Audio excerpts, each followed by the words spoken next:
आज अपने राजस्थान का जो उपवाह तंत्र है इसके बारे में कंप्लीट पढ़ेंगे कि कौन कौन सी नदियां जो अपने राजस्थान में हैं और जो है उनकी सहायक नदियां कौन सी हैं और जैसे वो कहाँ पर जाकर विलुप्त होती है या किन जिलों में बहती है, उन पर किस तरह के बांध बने हुए हैं। तो इन सब चीजों के बारे में जो है आज अपन पूरा अच्छे से दोबारा से पढ़ लेते हैं ताकि क्या है कि पूरी रिवीजन एक साथ हो जाएगी। तो इसके लिए सबसे पहले क्या है, कुछ शब्द होते हैं राजस्थान अपवाह तंत्र में जिनका मतलब आपको पता होना चाहिए। जैसे कि सबसे पहले है अपवाह। अपवाह क्या होता है? एक नदी के द्वारा जल का बहाव किया जाता है। एक नदी है, बहती है, उसका बहाव कहलाता है, वो उसका क्या कहलाएगा? अपवाह कहलाता है वो। फिर देखो अपवाह तंत्र क्या होता है? मुख्य नदी एवं सहायक नदियों द्वारा निर्मित तंत्र।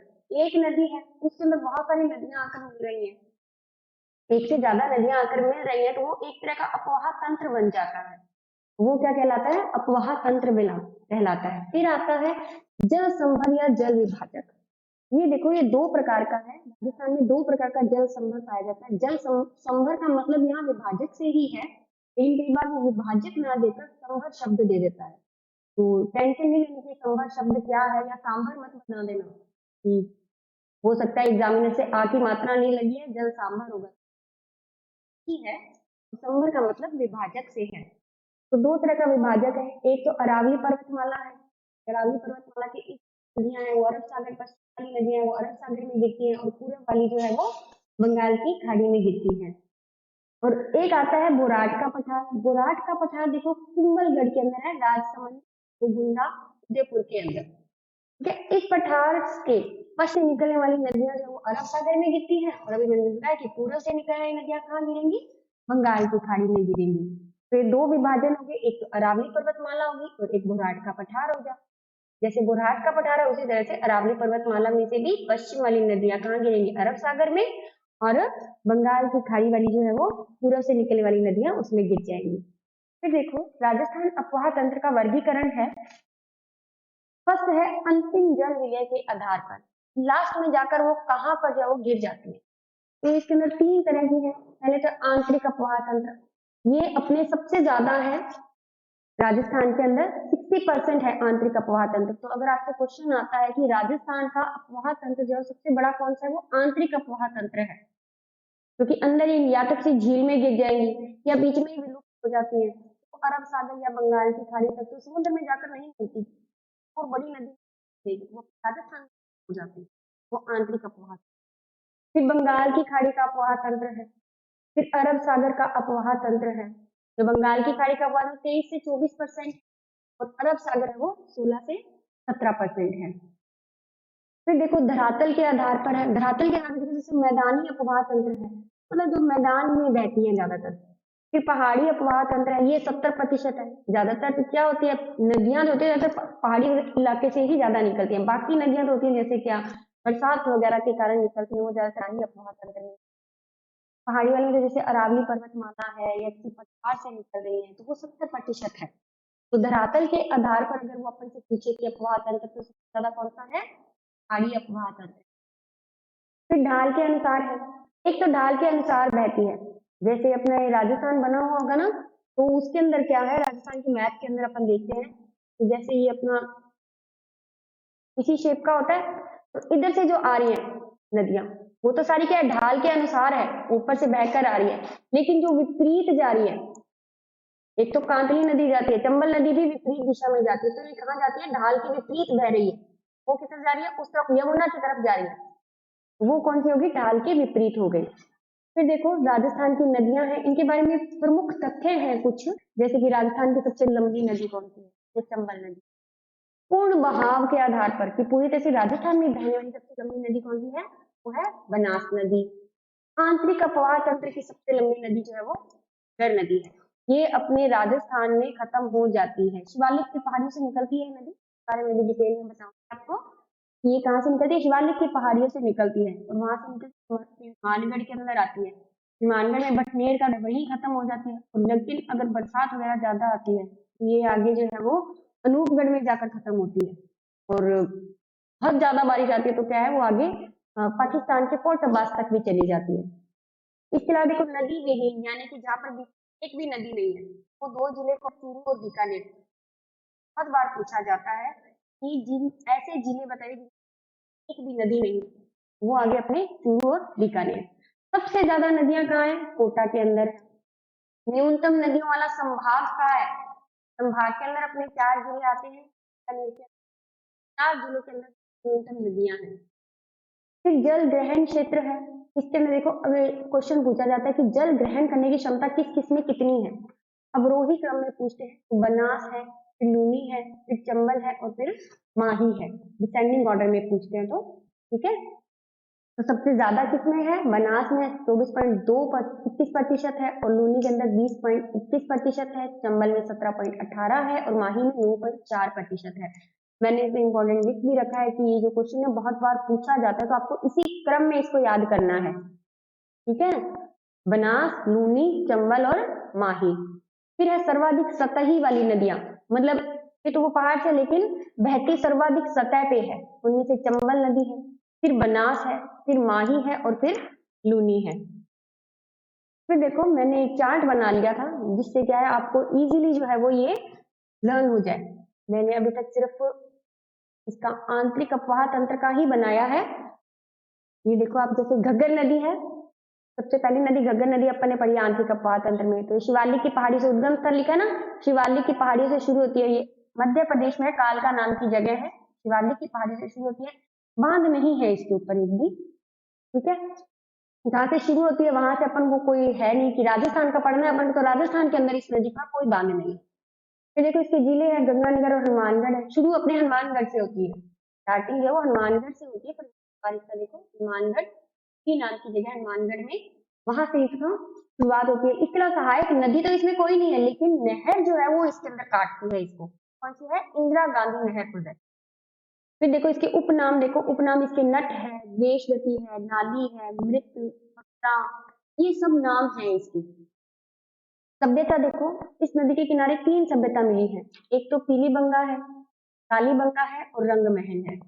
राजस्थान में विलुप्त कहाँ होती है? राजस्थान में विलुप्त अनूपगढ़ है, लेकिन हनुमानगढ़ में विलुप्त होती है तो कहाँ है? भटनेर दुर्ग के पास जो है वो ये विलुप्त हो जाती है। फिर आती है अपनी दूसरी कांटली नदी, आंतरिक प्रवाह में इसे कांटली नदी कहा जाता है।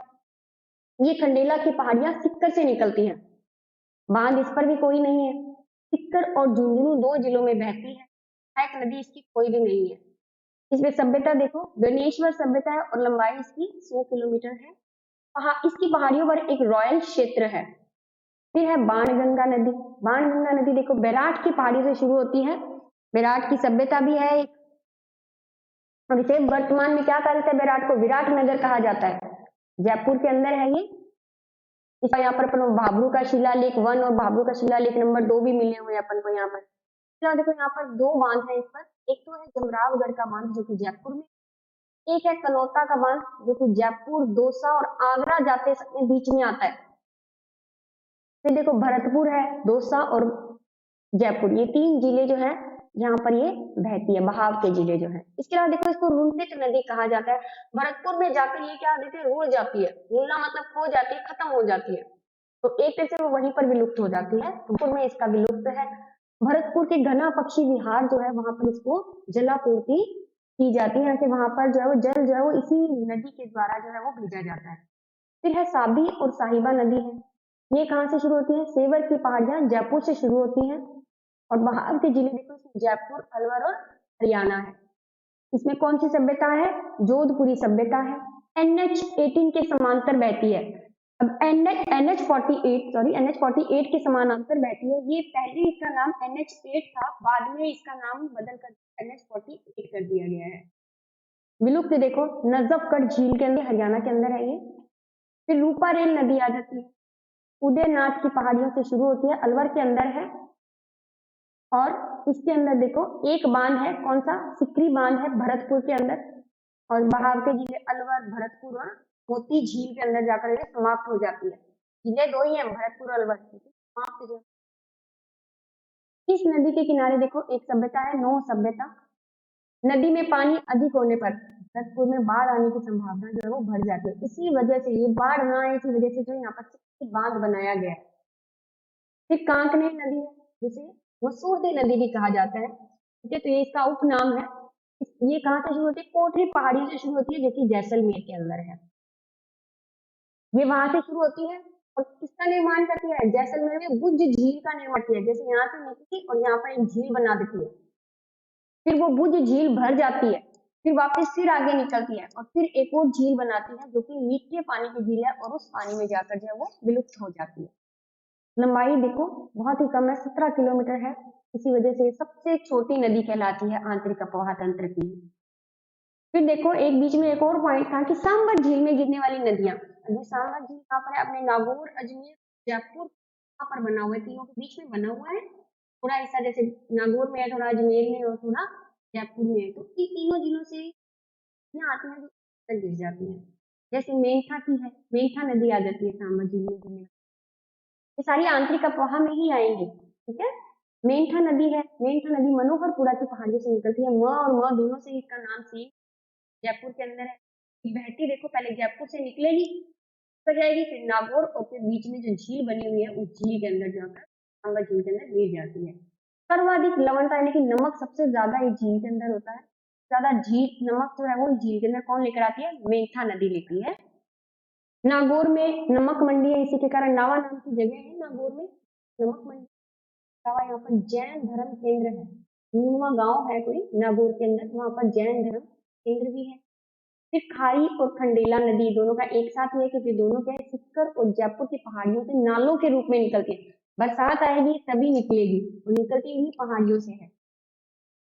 फिर आती है रूपनगढ़ नदी, किशनगढ़ की पहाड़ियां, अजमेर से निकलती है रूपनगढ़ नदी।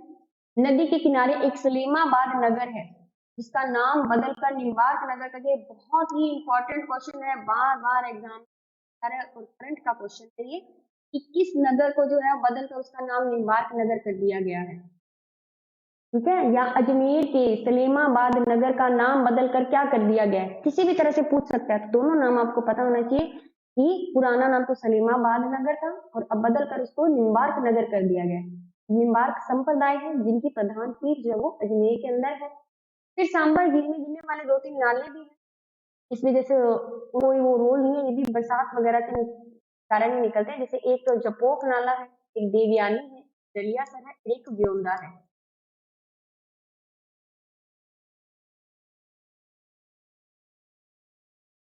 अब देखो राजस्थान में 12 नदियों में चंबल और माही नदी है।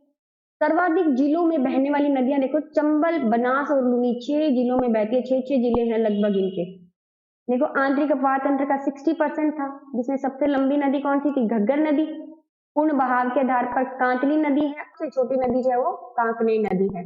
घग्गर नदी के बारे में मैंने आपको भी पढ़ाई दिया था कि शिवालिक के पहाड़ से शुरू होती है, टिग्गी से राजस्थान में प्रवेश है, बहाव के जिले गंगनगढ़ और हनुमानगढ़ है।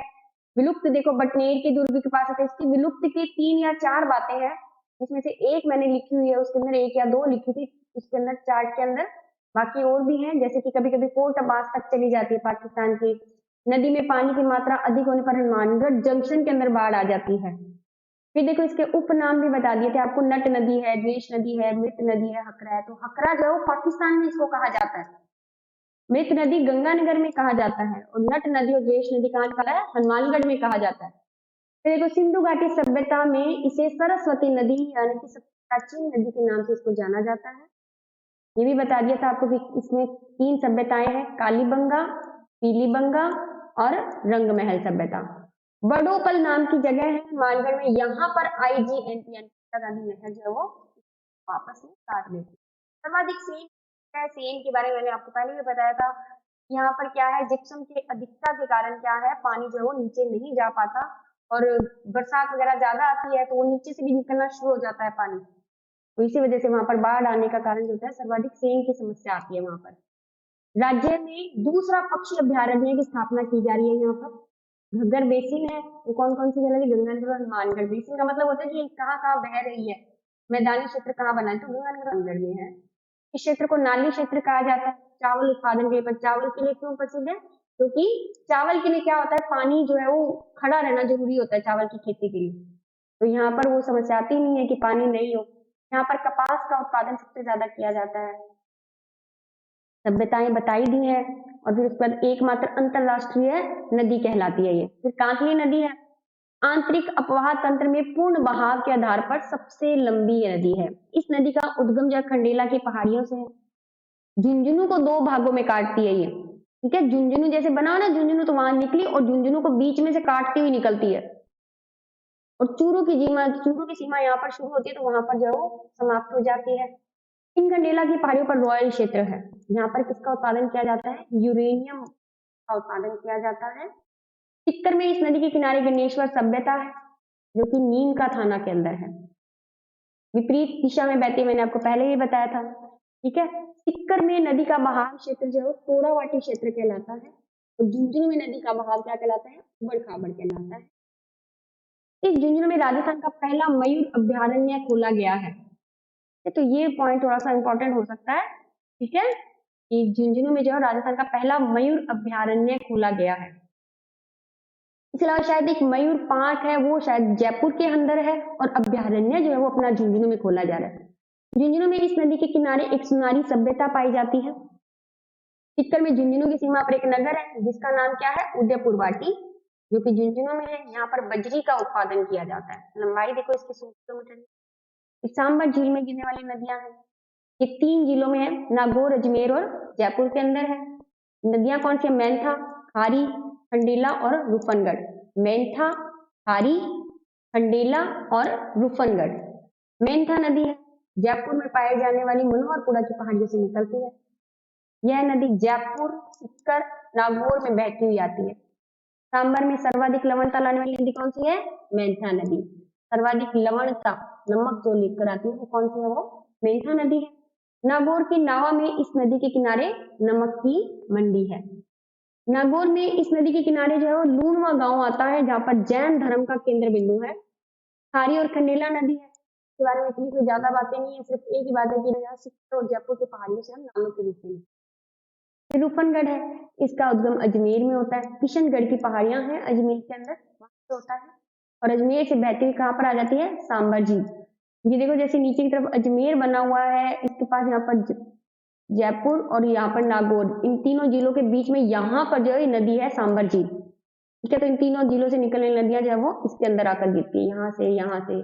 जैसे एक नदी जो मेंथा नदी तो यहाँ से जयपुर से निकलती है, फिर नागौर, फिर अजमेर और फिर जाकर सांबर में गिरती है। इस नदी के किनारे एक नगर है जिसका नाम जो है सलेमाबाद है। इसका नाम बाद में क्या कर दिया? निम्बार्क नगर कर दिया। निम्बार्क संप्रदाय की प्रधान पीठ भी यहीं पर है। ये 4 नाले आ जाते हैं। फिर बाण गंगा नदी आती है। बैराट की पहाड़ियां हैं, जयपुर से शुरू होती है, दौसा भरतपुर में है। वर्तमान में नदी भरतपुर में विलुप्त हो जाती है। जमरावगढ़ बांध है और इसे यहाँ की लाइफ लाइन भी कहा जाता है। जमरावगढ़ का जो बांध है वहीं से भरतपुर में जो है पानी सप्लाई किया जाता है।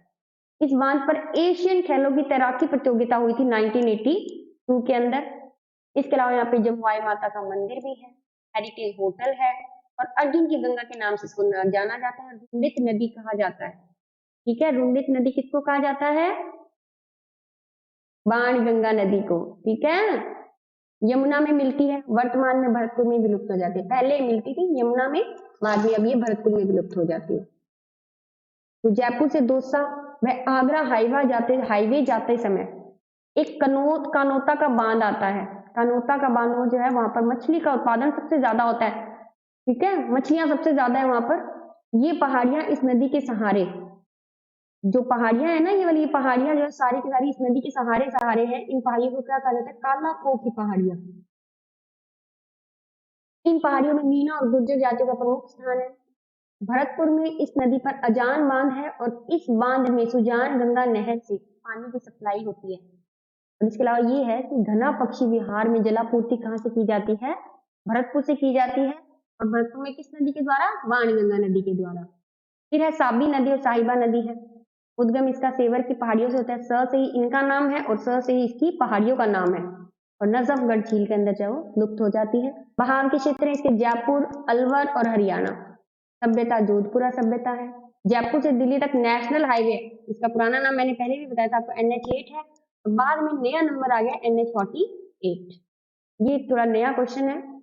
यह नदी NH48 के समानांतर बहती है और इसके अलावा इसको 2 बार काटती भी है। इस नदी पर एक भी बांध नहीं बना हुआ है।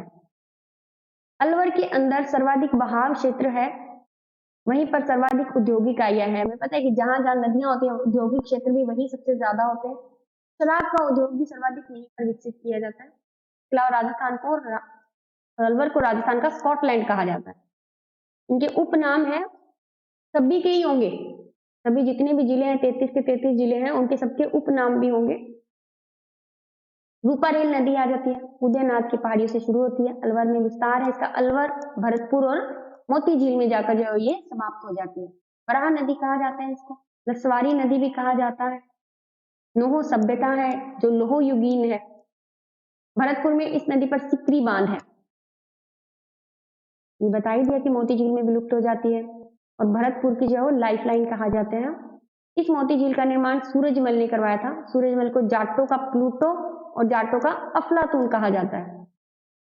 एक देखो, इस झील में जो नील हरित शैवाल पाए जाते हैं जो कि प्रोटीन के अच्छे स्रोत होते हैं। नदी में पानी अधिक होने पर जो उदयमान की पहाड़ियों से वर्षा होने पर भरतपुर में बाढ़ आ जाती है, इसी वजह से यहाँ पर जो सिकरी बांध का निर्माण कराया गया।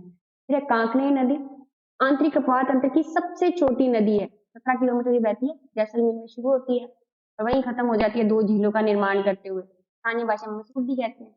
कोटरी की पहाड़ियों से शुरू होती है और बहकर एक झील का निर्माण करती है जिसका नाम भुज झील है और फिर मीठी झील के अंदर आकर जो विलुप्त हो जाती है।